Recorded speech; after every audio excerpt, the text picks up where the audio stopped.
న్యాయం కావాలి అంటూ కలెక్టరేట్ ఎదుట కేజీబీవీ పీటీ ఆందోళన. నిబద్ధతతో నిధులు నిర్వహించే తనను అన్యాయంగా ఇరికించి విధుల్లో నుంచి తొలగించారంటూ తన తొలగింపుపై పునర్విచారణ జరిపి న్యాయం చేయాలంటూ కలెక్టరేట్ ఎదుట కేజీబీవీ పీటీ నిరసనకు దిగారు.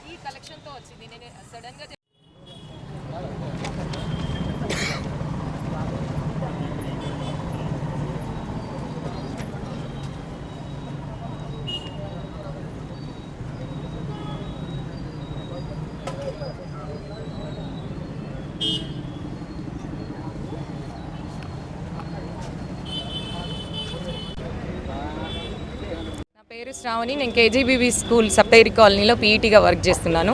నన్ను టర్మినేట్ చేసిన విషయం గురించి నేను మాట్లాడడానికి కోసం కలెక్టర్ మేడం దగ్గరికి వచ్చి వినతి పత్రం ఇచ్చుకున్నాను. కాకపోతే మేడం ఏమన్నారంటే ఇది ఆల్రెడీ ఫైనల్ అయిపోయింది, దీని గురించి మాట్లాడేది ఏమీ లేదని పక్కకు పెట్టేసి నేను వెళ్ళింది ఎందుకు అంటే, మేడం నా విషయంలో అన్యాయం జరిగింది, మీరు రీఎంక్వైరీ చేయండి, ఇదంతా వాంటెడ్లీ కక్షపూరితమైన చర్య జరిగింది. ఇక్కడ మా ఎస్ఓ శ్రీలత మేడమును కృపారాణి మేడంకి మధ్య సమన్వయం లేక నన్ను మధ్యలో వేసి నేనేదో ఆ మేడంకి ఈ మేడము నేను ఇద్దరం ఇన్ఫార్మర్ లాగా వర్క్ చేస్తున్నా. అంటే ఒక జూలై మంత్లో నుంచి ఇప్పటి వరకు మా స్కూల్లో అనేక రకమైన సమస్యలు వచ్చినాయి.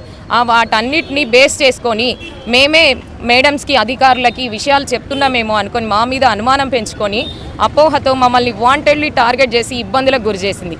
ఆ మేడం నా డ్యూటీ రొటేషన్లో ఉండడం వల్ల నేను డ్యూటీస్ గురించి అడిగినందువల్ల నువ్వు నన్ను క్వశ్చన్ చేస్తావా అనే విషయంగా నన్ను కక్ష పెంచుకొని అప్పటి నుంచి నాకు కావాలని వాంటెడ్లీ టార్గెట్ చేసి నాకు మెమో వచ్చేటట్టు చేసింది.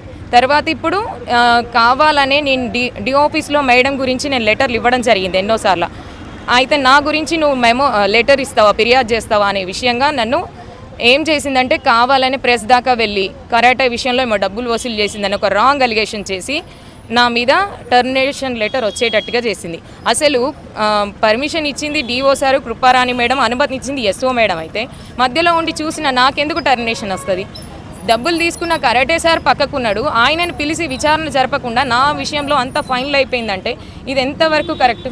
మీరే ఒకసారి వాళ్ళందరినీ పిలిచి ఏదైనా బ్లాంకెట్ విషయంలో కూడా డ్యూటీ టీచర్స్ 4 ఉంటే నా మీదనే కక్ష సాధింపు చర్యలాగా నన్నే టార్గెట్ చేశారు. డ్యూటీలో ఉన్న 4 పిలిచి అడిగి సీసీ ఫుటేజ్ని మొత్తం ఎందుకు చెక్ చేయలేదు? మొత్తం కావాలని కట్ చేసి చూపిస్తున్నారు. మొత్తం సీసీ ఫుటేజ్ని పరిశీలించి స్కూల్లో ఉన్న పిల్లలందరినీ పిలిచి అడగండి అసలు జరిగిన విషయం ఏంటి అని తెలుసుకొని తర్వాత పూర్తి విచారణ జరిపి నా జాబు నాకు తిరిగి ఇప్పించగలరు, నాకు న్యాయం చేయగలరని కోరుతున్నాను.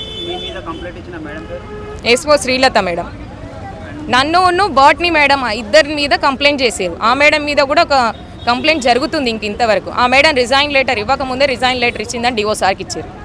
దాని గురించి జరుగుతుంది. Anwar Khan sir karate master, Anwar Khan sir అహ్మదా కార్టూన్, ఇద్దరు బ్రదర్ అండ్ సిస్టర్స్ మా స్కూల్కి వచ్చారు. నా స్కూల్కి రాగానే టోర్నమెంట్ గురించి చెప్పగానే నేనేమన్నా అంటే మీరు ఎక్కడి నుంచి వచ్చారంటే మేము డిఓ సార్ కృపారాణి మేడం పర్మిషన్తో వచ్చినాం అనగానే ఫస్ట్ మా స్కూల్ లెవెల్లో ఎస్ఓ మేడం పర్మిషన్ మీకు కంపల్సరీ అవసరమని నేను మేడం నంబర్ లేదంటే నంబర్ కూడా ఇచ్చి కాల్ చేయమన్నా. వాళ్ళు కాల్ చేస్తే లిఫ్ట్ చేయకపోతే నా సెల్ల నుంచే నేను మాట్లాడిపించిన వాళ్ళిద్దరు విషయాలు వివరంగా చెప్పారు. నేను కూడా ప్రతి విషయం వివరంగా చెప్పిన. 500 ఫీజు అంటున్నారు, ఆన్లైన్ టోర్నమెంట్ అంటున్నారు, మరి పేరెంట్స్ రేపు విజిటింగ్ ఉంది, వాళ్ళు పేరెంట్స్తో డిస్కషన్ చేసుకొని మండే ట్యూస్డే వరకు ఫైనల్ అవుతుంది మేడం అంటే అంతా ఓకే సరే జాగ్రత్త చూసుకోవచ్చు చేయండి అని మేడం వాళ్ళకి సిగ్నల్ ఇచ్చి ఇప్పుడు నాకు సంబంధమే లేదు అని పోయి అడిషనల్ కలెక్టర్ సార్ దగ్గర నాకు ప్రమేయం లేకుండా డబ్బులు కలెక్ట్ చేసి ఇదంతా చేసిందని నా మీద ఒక ఫిర్యాదు చేసి నన్ను జాబ్లోకి వెళ్ళి టర్మినేట్ చేశారు. నాకు అప్పుడు మాట్లాడడానికి నేను ఎవిడెన్స్ సేకరించుకోలేదు. కరాటే మాస్టర్ అని ఆయన నన్ను మబ్బే పెట్టిండు. నేను ఇది విషయం పెద్దగా అవుతుందని ప్రజావానికి వెళ్ళి చెప్పుకుంటా అని అనుకుంటే ఆ కరాటే సార్ ఏమన్నారు, మేడం నా వల్ల మిస్టేక్ జరిగింది, నేనే వెళ్ళి ప్రజావానికి వెళ్తా, ప్రెస్ వాళ్ళ దగ్గరికి వెళ్ళి మాట్లాడతా మేడం అని చెప్పి నాకు ఇదేంది అదేందని నన్ను మబ్బే పెట్టి ఆపిండు పోనివ్వకుండా. తీరా లాస్ట్కి వచ్చేసరికి ఫోన్స్ రిసీవ్ చేయడం లేదు. తీరా మేము వెళితే ఆల్రెడీ ఎస్ఓ మేడంకి అన్ని ఇన్ఫర్మేషన్ పాస్ చేసిండు, వాళ్ళు ప్రజావానికి వెళ్తారట, సీరియస్గా అవుతుందట అని విషయం చెప్తే ఆ మేడం మేము ప్రజావానికి ఎక్కడ వెళ్తామో అని మాకన్నా ముందే అడిషనల్ కలెక్టర్ సార్ దగ్గరికి వెళ్ళి రాంగ్ కన్వే చేశారు. అప్పటికి నేను షాక్లో అయిపోయి అసలు సార్ ఒక మాట ఏమన్నారంటే సీసీ కెమెరాలో నువ్వే ఉన్నావు కదమ్మా అంటే నేనున్నప్పటిదే ఫోటో తీసి పెట్టడం ఎంతవరకు న్యాయం? మొత్తం సీసీ ఫుటేజ్ని గమనిస్తే కదా అక్కడ ఎందుకు నేను ఈ పర్సన్ ఎవరు నా స్కూల్కి వచ్చింది అనే విషయంగా ఫోటో తీసి మేడం గ్రూప్లో పోస్ట్ చేస్తే దాన్ని నన్ను రాంగ్గా చూపించారు. అసలు వాచ్మెన్ అన్నట్టు ఆమె డోర్ తీసి లోపలికి వస్తేనే కదా వస్తారు. వాచ్మెన్ ప్రమేయం లేకుండా లోపలికి వస్తారా? నేను కరాటే క్లాస్లో ఉన్నా, ఆ వాచ్మెన్ తీసిండ్రు, ఆయనే లోపల ఆఫీస్ రూమ్ గేట్ దాకా వస్తే నేను మీరు ఎవరు ఇక్కడ దాకా ఎందుకు వచ్చిండ్రు అని నేను అప్పుడు అడిగితే అప్పుడు నాకు విషయం చెప్పారు. అక్కడ ఉన్న డ్యూటీ టీచర్స్ అందరికీ తెలుసు, అందరి మీద వెయిట్ పడాలి, ఎవరికి కాకుండా నా ఒక్కదాన్ని టార్గెట్ చేయడం ఏంటి? ఆ విషయంగా నేను మేడంతో మాట్లాడి నాకు న్యాయం జరగాలి, నా జాబ్ మళ్ళీ నాకు ఇప్పించగలరని కోరుతున్నాను. ఒక చిన్న జాబ్ అలాంటి నా మీద ఇలాంటి కక్షపూరితమైన నేనే పీటీ అన్వర్ ఖాన్ అనే కరాటే మాస్టర్స్ వీళ్ళు యశో మేడంతో కుమ్మక్ అయిపోయారు. ఇప్పుడు నేను ఆయన దగ్గర ఎవిడెన్స్ రికార్డ్స్ నా దగ్గర ఉన్నాయి, మాట్లాడినాయి. ఇప్పుడు ఆయన దగ్గర తీసుకొచ్చి మాట్లాడిపిస్తే ఆయన కూడా మాట్లాడతాడు, కానీ రావడానికి అంగీకరిస్తలే, తప్పించుకొని తిరుగుతుండు.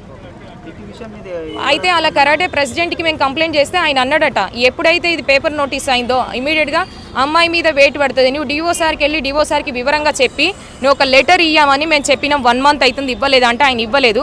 సమస్య చిన్నగా ఉన్నప్పుడే సాల్వ్ చేయమని చెప్పినా అంటే ఆయన రాలేదంటే తప్పు ఆయన దిక్కుంది, అందుకే ఆయన తప్పించుకొని తిరుగుతుండు. అసలు తప్పు ఎవరిది అనేది సార్ వాళ్ళు ఐడెంటిఫై చేయకుండా నన్నే వాంటెడ్గా ఆమె చెప్పిందని టార్గెట్ చేసి ఏ విధంగా టర్మినేట్ చేశారు. 10 years నుంచి నేను కష్టపడి హార్డ్ వర్క్ చేసి గౌరవంగా జాబ్లో నుంచి బయటకు రావాలి, వేరే జాబ్ సంపాదించుకొని వెళ్ళాలి. కానీ ఇలాంటి ఒక రాంగ్ అలిగేషన్తో నా మీద ఎట్లా బయటకు పంపిస్తారు? అందులోనూ ఒక పీఈటీ మేడము 500 వసూలు చేసి గేమ్ ఎక్విప్మెంట్ కొనుక్కుందని చెప్పారు. ఎంత రాంగ్ గైడెన్స్ ఇచ్చారు. నా గురించి పిల్లలందరి దగ్గర ఎంక్వైరీ చేయండి, అవసరమైతే నేనే ఒకరికి సహాయం చేయగలుగుతా. ఇంకా కొంతమంది పేరెంట్స్ డబ్బులు అడ్జస్ట్ కాకపోతే నేనే 2-3 వేలు సహాయం చేసిన. అలాంటి నా మీద ఇంత రాంగ్ అలిగేషన్ చేసినాక దాన్ని నేను ప్రూవ్ చేసుకోవాలి, మళ్ళీ నా జాబ్ నేను తిరిగి సంపాదించుకోవాలనే ప్రయత్నంతో నేను ఇక్కడికి వచ్చినాను. నాకు న్యాయం ఇది ఒక 2-3 days టైం అవుతుంది నాకు టర్మినేషన్ జరిగింది. మొన్న పోయిన మండే కూడా ఇచ్చిన మెమో వచ్చినప్పుడే నాకు అర్థమైపోయింది వీళ్ళు ఏదో చేస్తున్నారనే. మండే వస్తే కలవనీయలే, 7 hours నిల్చున్నా కలెక్టరేట్ ముందు, అసలు కలవనీయలే. నెక్స్ట్ డే వచ్చిన అసలు కలవనీయలే. ఇలా ఎర్లీ మార్నింగ్ అందరికంటే ముందుగా వచ్చి మేడంని కలిసినా కానీ మేడం వినిపించుకోలేరు. ఆల్రెడీ దీని ఫైనల్ అయిపోయిందమ్మా, మాట్లాడేది ఏమీ లేదంటే నాకు అన్యాయం జరిగింది మేడం, రీఎంక్వైరీ చేయండి అనే విషయం చెప్పుకోవడానికి వస్తే అవకాశం కల్పించకపోతే నేను ఏం కావాలి? ఈరోజు ఆల్రెడీ ఫైనలైజ్ అయిపోయింది, మాట్లాడేది ఏమీ లేదు అని అన్నారు. నాకు నా జాబ్ని మళ్ళీ రీఎంక్వైరీ చేసి నా జాబ్ నాకు ఇప్పించగలరు. నేను ఇంత సిన్సియర్గా డ్యూటీ చేసి కూడా ఒక తప్పుడు నింద నా మీద వేసుకోవడానికి నేను అంగీకరించాను. అది నేను ప్రూవ్ చేసుకోవాలి అని మాట్లాడు.